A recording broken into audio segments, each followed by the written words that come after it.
Welcome to This Academic Life, Ep.62. If you're interested in being a sponsor, then please contact us at sponsor@thisacademiclife.org. Hi, my name is Kim Michelle Lewis. I'm a professor of physics and associate dean for research. Hi, my name is Lucy Zhang. I am a professor of mechanical engineering. Hi, my name is Pania Newell. I'm also a professor of mechanical engineering. In today's interconnected world, the pursuit of knowledge knows no boundaries. Universities and academic institutions are increasingly recognizing the value of global perspectives and cross-cultural experiences in education. As a result, many faculty members are seizing the opportunity to teach abroad, whether it's through international partnership, exchange programs, or overseas assignments. Today, we are honored to have Professor Michael Pyrcz, a professor of engineering at the University of Texas, Austin. Michael is an expert in spatial data analytics, geostatistical reservoir modeling, and machine or statistical learning. And he's going to share about his experience teaching abroad this past summer. Michael, welcome to the show. Thank you very much. I'm happy to be here. So can you start by briefly introducing yourself and your background and what inspired you to teach abroad? Well, I am a first-generation university student. Education dramatically changed my life. And I went all the way through, got a PhD in engineering, geology, ended up working in industry for a few years. And at some point, academia called me back. And I'm just so excited to pay it forward. I'm so excited to share education with others. And so as a new professor, only the last 6 years, I just say yes to everything. I want to check everything out. It came down to this. When I was young as a farmhand working on a German farm, and there was OPA. And every time OPA would say, do something, I'd say, OPA, I've never done that before. And OPA would look at me and say, well, it's about time you learned how. And so I take that attitude. I might as well learn how. I might as well try things out. And so when Professor Prodanovich, who really was the primary on this trip organizing it, came to me and said, would you like to come to Croatia with me?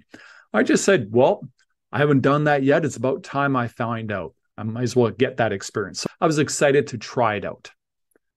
I love that. That is like my dream life and attitude. Just take it as it comes. So what about your initial expectations before going there? Like, did you have any? How did it compare to reality once you get there? I'm a professor. I've got a large research group of about 14, 15 graduate students, mostly PhDs. I teach lots of courses, but I tend to have a bit of a wall. Like I'm very busy reviewing my students' work, but my weekends, my time off, I don't know how best to say it, but I don't go to a lot of the events like tailgates and so forth. So I have a bit of a social wall when it comes to with the students. So I let Dr. Prodanovich know that. I said, hey, listen, I'm going to be teaching. I'm going to participate in the activities, but I'm going to be, having my own personal time. I showed up in country. And we had one day to kind of recover from jet lag. I'm immediately hiking up the mountain in Dubrovnik with like a group of students. That afternoon, I'm kayaking in the Adriatic Sea with a group of students. And I think that's the way it went the whole time. As soon as we show up in a place, it's like there's an adventure. I put out the message we were using some type of messaging app. And I put out the message said, who's going up the mountain? Who's going to the sea? Who's going swimming? Who's doing this? I jumped into it. And that surprised me. I thought I was going to be a little standoffish. But when I got in country, I was like, this is such a great way to like have so many great experiences and to share it with the students. I really loved it. Thank you for sharing that. That was great. And I'm similar to Lucy. I wish I can just embrace experiences like that. Based on your experiences while you were abroad, can you describe a memorable classroom experience or one that was particularly impactful for you or the students, or both? So the interesting thing about study abroad is that it's a smaller group. And you spend a lot of time together in the activities, but also in the classroom. And you don't get that with your usual undergraduate teaching experience. And so what was incredible was we were doing coding. I could immediately hear back from students who were struggling with some of the aspects of coding. When I was teaching Bayesian statistics, I was hearing from students that I'm challenged. I don't quite understand what updating with Bayesian statistics really means. What's Bayesian probability? And so what happened, you combine that with the fact that I had kind of away time. Like I was away from my graduate student team. I was away from kind of a lot of things, my home and my hobbies at home. I could go back to my apartment and I coded things up. I'd coded up new demonstrations of Bayesian. Actually, one of them I'm super proud of. I automated Bayesian updating all of the equations, all of the displays, and now the students can play with the prior. Those shout out to the Bayesian statisticians in the audience. You're going to totally respect this.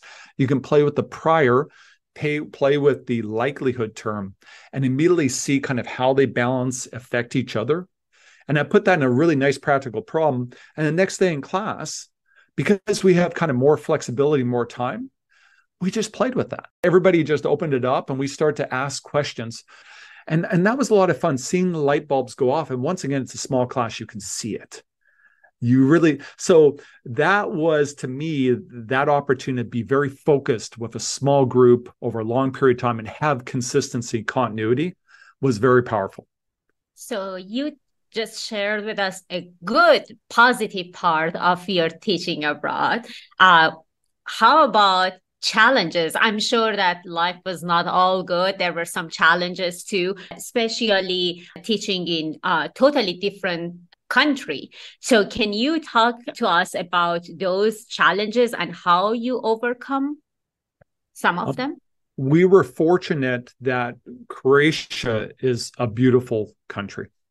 And when I say beautiful, what I mean is that if anybody out there watched Game of Thrones, we're right beside King's Landing. I was living halfway up the mountain, center, looking down on King's Landing. And many of the students were in a monastery, effectively, like a home, just right beside King's Landing. Okay, so it was peaceful. It was beautiful. It was the type of place you could go swimming in the Adriatic Sea, leave your stuff on the beach and come back, it's still there. So things like petty crime are extremely low there. It's very rare. The rates are very low. So there was all of those aspects. But guess what that is? Distracting. It's very distracting for students when you're teaching them and they know that right after class, they can just run off and jump in the Adriatic Sea. We're teaching Friday, and they're going to jump on a boat trip and go explore a bunch of islands. There's many islands around there. There's all kinds of beautiful things to see. We had students who went, okay, on the weekend, I'm just going to Bosnia. We had students who just took a quick trip to Greece while they're with us in Croatia. So that's a bit distracting. And what I found was that sometimes it was more of an educational teaching challenge to keep focus, because all of those adventures are right outside the window as you're teaching. That I'd say that was one of the challenges, to try to keep everybody engaged. Sometimes you could see it. Sometimes you'd be teaching Monday morning. You'd be like, okay, how many of you are jet lagged? Not jet lagged, but just exhausted from the fact you just got off a long bus trip or something. You could see it. Just follow up in terms of just put a context around it. How long were you there? And would that matter with the students' focus? And that's a really good question. We decided to teach with Dr. Prodanovic here 2 separate courses. And the total time in country was 6 weeks. So it was on the long side. We did 2 separate locations. We started 3 weeks in Dubrovnik, and apologies to Croatians out there. I'm sure I still don't pronounce it perfectly. And then Zagreb for the remaining 3 weeks. We had a trip in between where we got to go out to to see the coast, to go up to the north, to travel around, see some national parks. So we did get to see some of the country too in the middle of that. We got to go to the former summer home of the President Tito, who was the president during the Cold War and after World War II, which was really amazing getting to learn about him and so forth. So we had a chance to kind of mix it up. I think that helped changing locations. Boy, I don't even want to be in classroom then. Bother. All right. So the next question is, how did this experience impact your personal or professional growth? Had it changed you in any way? Yeah. I've had 6 years in academia. I'm going to just say it. I just got promoted to full professor this September. So, hey, thank you. And I know academics, professors, you understand what that means and what we go through to do that. And so this was kind of a capstone right at the end there. I'd known I was being promoted. And so it was a chance for psychologically, mentally, to knock me out of an ultra-focused perspective of get those papers published, get those students through, channel kind of productivity. If I'm talking about reinforcement learning, it's a question of exploration versus exploitation, if you're familiar with this concept of learning. And so I was very focused on exploitation. Got to be productive. This was a chance for me to psychologically walk away, kind of get out of not a rut, but perhaps a local minimum. And to kind of rethink kind of like, what am I doing? Get a little distance. Maybe some of my students got a little more independence with me away. I was still available. I was a little bit away. Okay, now personal journeys. I've been so focused on school, maybe I should have a little fun. And so I'll tell you one thing I did, which I think is hilarious, is I was in country in Zagreb. And I found out that a Viking metal band was coming to Zagreb. And I hope you all understand that, metal, imagine heavy metal music. Now imagine Viking heavy metal music. Okay. So I heard that was coming to town. So I kept telling the students, I was like, everybody know that Amon Amarth is coming to town, Viking metal. And everybody's looking at me like, what, crazy? Like, what are you talking about? So I went by myself to the Viking metal concert. And I got to get down on the ground and put my back into the oar while everybody in the audience did. And I'll tell you, it was just like the whole time, the screaming and all that. And the whole time I was in Croatia, I kept asking, how do people know I'm a foreigner? And everybody said, it's because your hair. I was literally like the only long-haired person I ever, dude there in country I ever ran into. I'll tell you what, in that concert, it was literally the long-haired dude meetup for like everybody. I think everybody, all the dudes were like, I had some of the shortest hair on any of the men there. In fact, many of the men were wearing like armor. There was a guy with like a whole bear hat, kind of thing, the bear skull kind of, and all that. So it was a lot of fun. And so personally, that was a reminder that I like heavy metal music, and Viking metal is just amazing. And just a chance to really cut loose and just really kind of like have fun. And then to show up the next day wearing the concert shirt and having the students kind of joke and laugh about it, just showing that kind of fun side of myself to the students, I think was really it was delightful.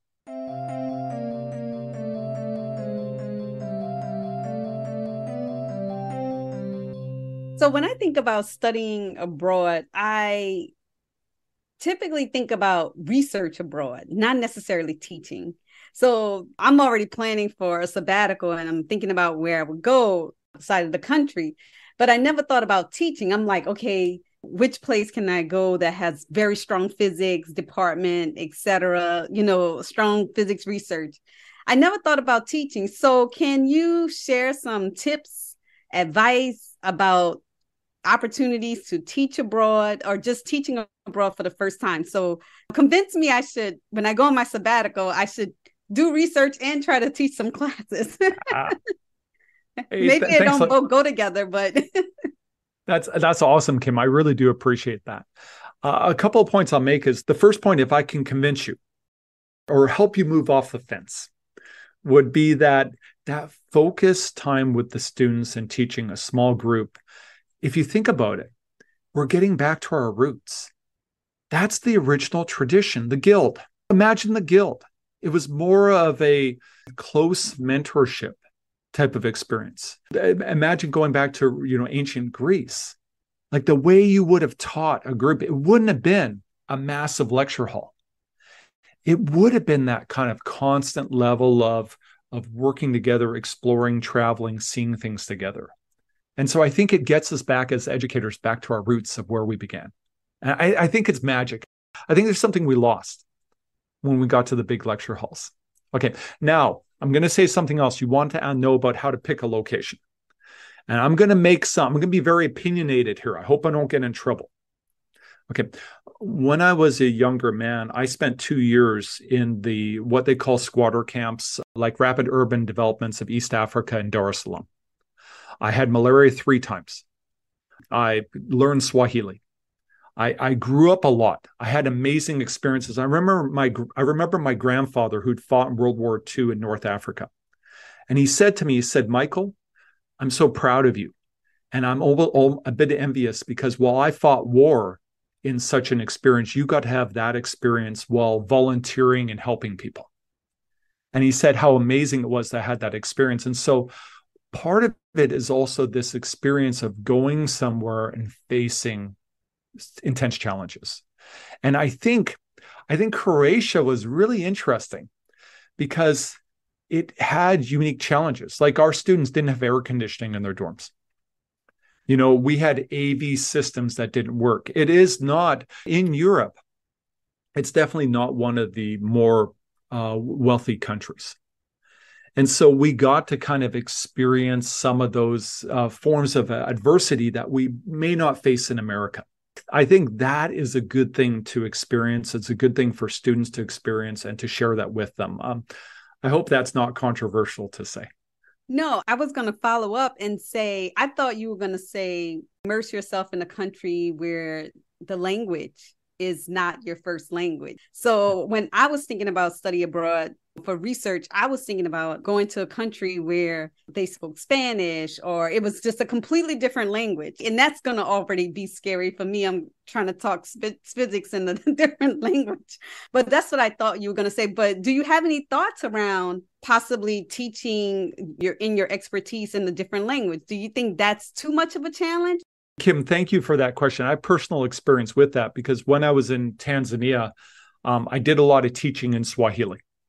And so nothing like immersion, nothing like the need to teach. We learn more when we teach than when we're students, right? Teaching teaches us, the teacher, much. And so that is big ask, though. That's a big challenge. I spent 2 years in Tanzania, and it wasn't probably until about the second, third month that I had basic conversation capabilities, and maybe 6 months in that I could kind of do most things I needed to do, but still get stuck sometimes. And so it's very hard to do during 6 weeks, I would say. Now, I also have a unique perspective here because I am Ukrainian Canadian. And so this is my first Slavic experience. I come from the Ukrainian community in Alberta, but I'm actually in a Ukrainian language class right now. I'm a student again for the very first time in 20 years. I'm taking a class on campus. And I got to tell you, having some Ukrainian and working Ukrainian, and then trying to pick up some Croatian, which is also a Slavic language, the overlap is not that much, and it gets very confusing. It's very hard to manage. So, Kim, I like your ambition. I really respect it. But boy, that would be a huge challenge. But I'll tell you what, ask me next year because my goal is to actually go teach in Ukraine. So that's why I'm doing Ukrainian language training right now. So can we meet again next year and you can ask me how it's going? Absolutely. So, Michael, that was so lovely that you talked to us about the challenges and then also talking about the future challenge that you are going to face in next summer, that we will definitely bring you back on to see how that goes. But regarding those challenges, one of the issues is cultural sensitivities. So how was your experience and how did you manage to navigate those cultural differences? And we have an excellent example of that. Of course, Croatia was the center of one of the worst conflicts in Europe since World War II. The Homeland War was fought for Croatian independence. Where we were in Dubrovnik, the old city has a map where you can see the amount of shelling, which was incredible. Many locations, many of the roofs in the old city had to be replaced because they were shelled. There were fires all over the place. Now, you have to remember that Croatians very much love their country, and they love those structures.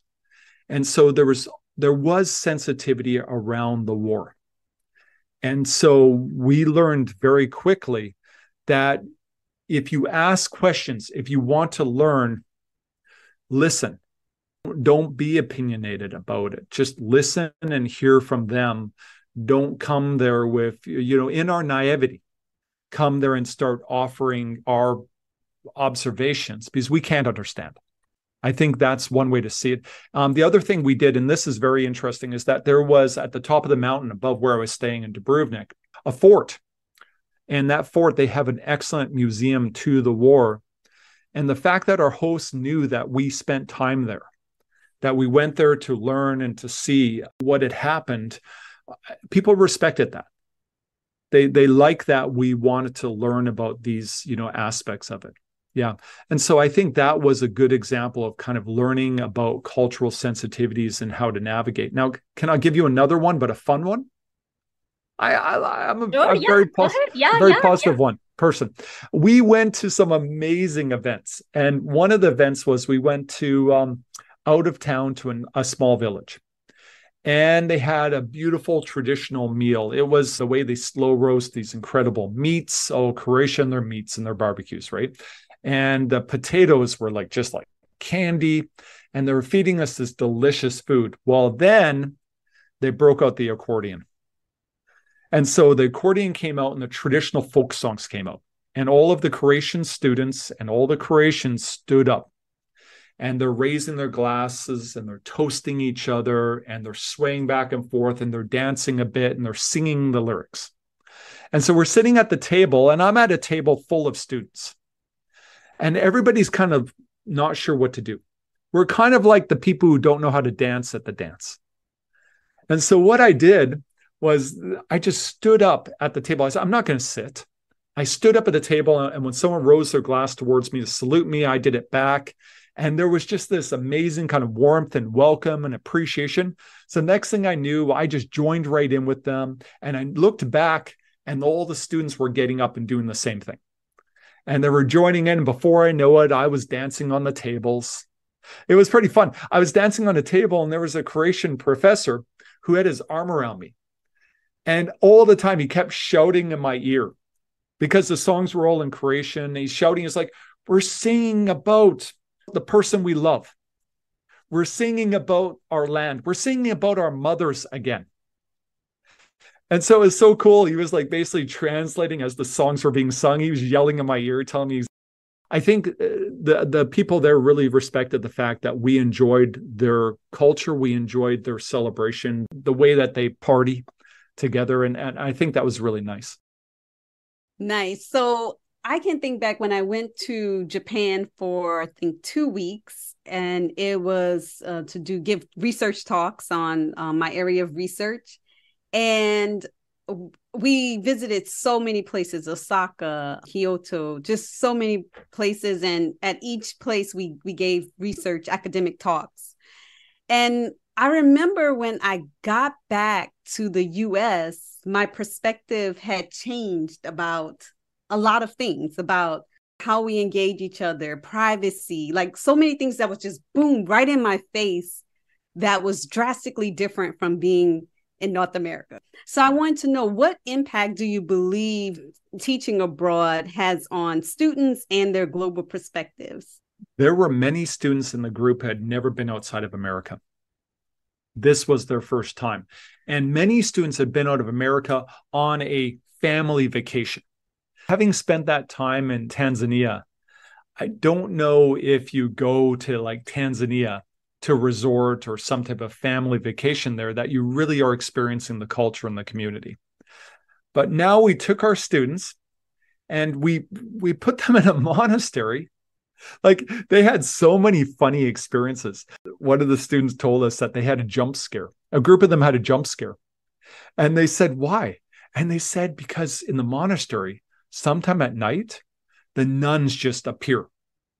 Nuns just they have jump nun scares. And they said, I don't know why, but the nuns seem to move faster in the dark.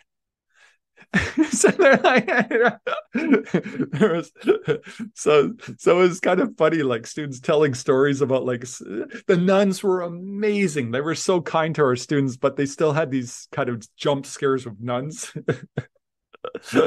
Okay. But they really were immersed in the culture. There was no wall there. They were living in a monastery with nuns. And the nuns, I think most of them didn't speak English. So they're trying to figure out a way to communicate with them, which was a really interesting challenge. They had to use public transportation on their own. They had to navigate on all of their adventures.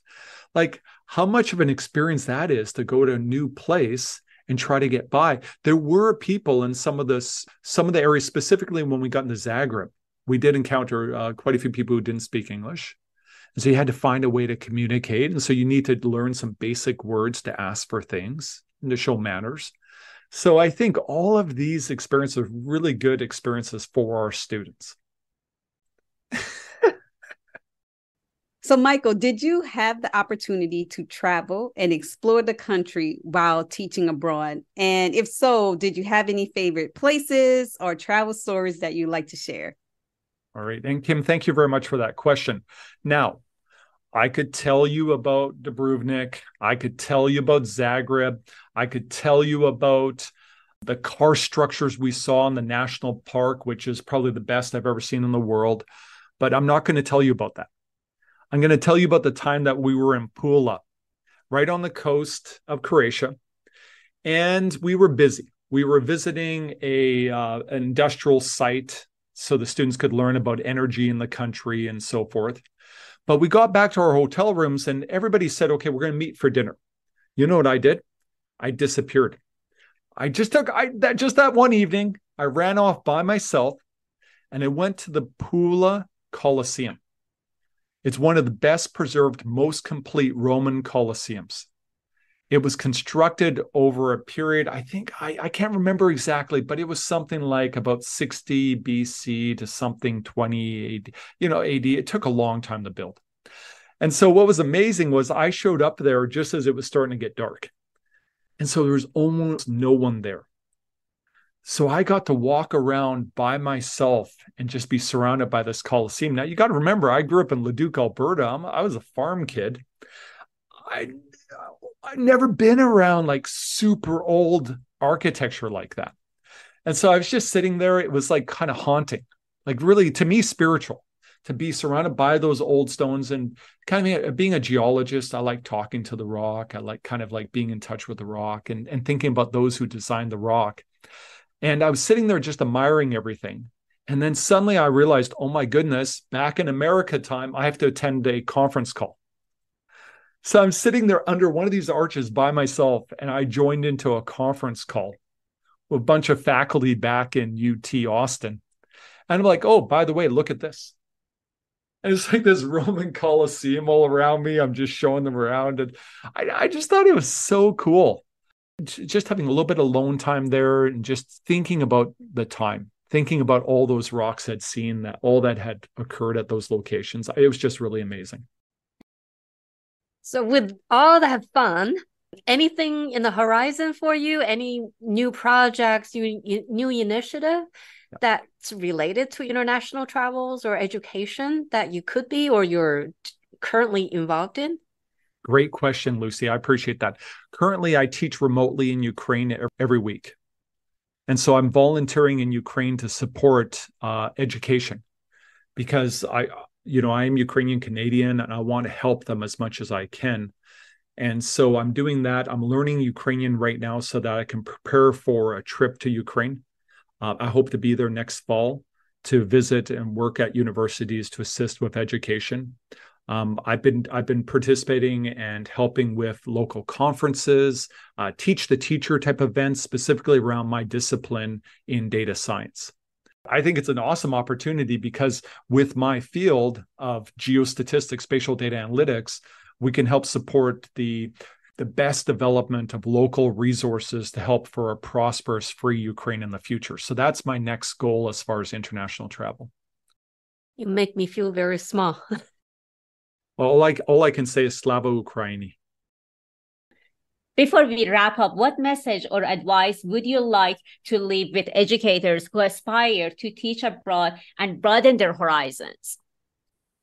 Well, first of all, I have 13 years of experience in industry, and I've only been an academic for 6 years. So the first thing I say is, I salute you. Your job is hard.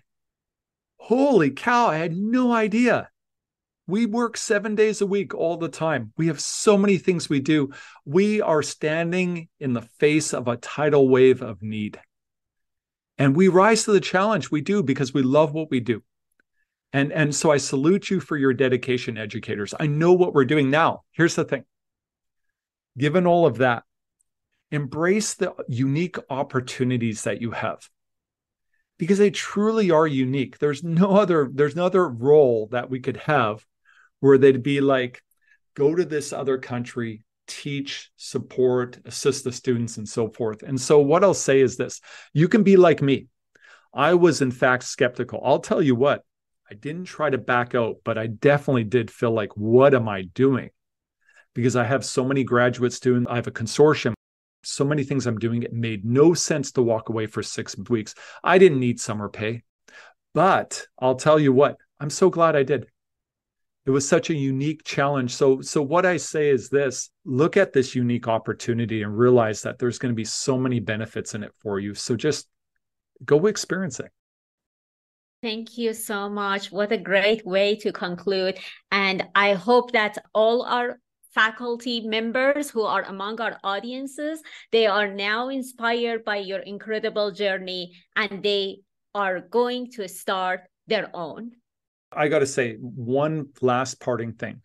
Lucy, Kim, Pania, thank you so much for this opportunity. And thanks for what you're doing, getting the word out. I know you're all busy faculty, professors, and thank you for what you're doing to support education. Thank you so much, Michael. Thank you. Thank you so much for listening. We hope you enjoyed this conversation. You can follow us on Facebook and listen to our latest episodes on iTunes, Spotify, or Amazon Music. If you're interested in being a sponsor, then please contact us at sponsor@thisacademiclife.org. Join us next time for the good, the bad, and the ugly of this academic life.